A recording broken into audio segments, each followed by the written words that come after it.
plecat. Și l-am prins și l-am legat.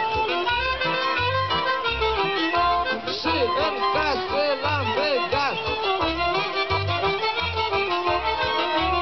De 3 ori pe lângă masă,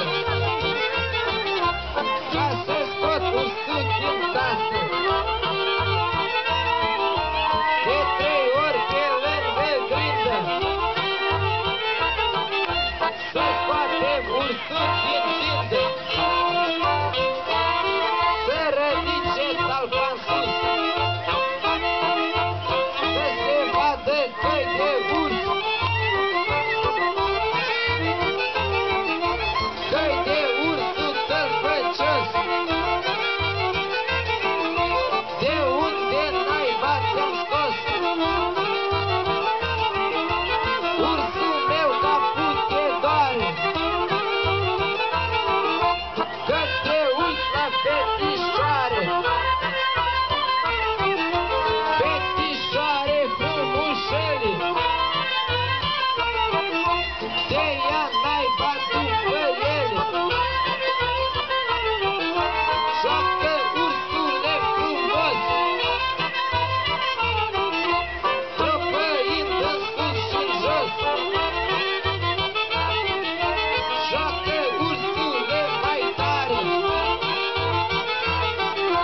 că te vede lumea mare.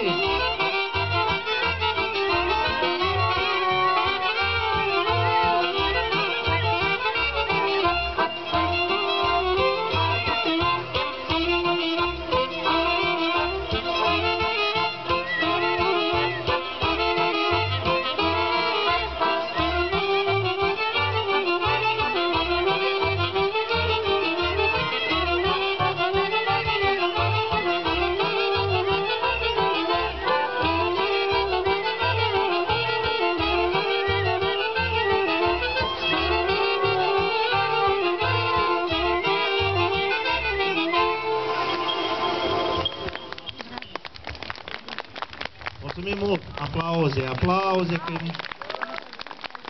e o muncă extraordinară. Brava! Brava, Valeric, mulțumim foarte mult! Mulțumim mult! Câte kilograme cântărește? 220. Cu totul? Cu totul, cu rachiu? De 2-3 zile? Bun! Mulțumim!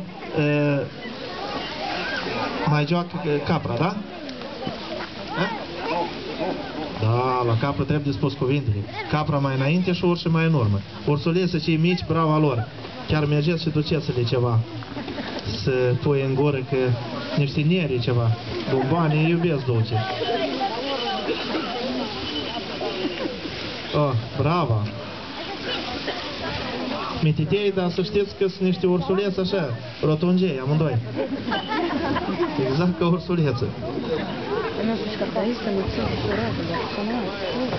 Noi acum joacă capra, după aceea așteptăm oratorii. La urmă joacă cai frumos odată toți, așa, și ursul și capra și pe urmă jucăm toți cu dânsii.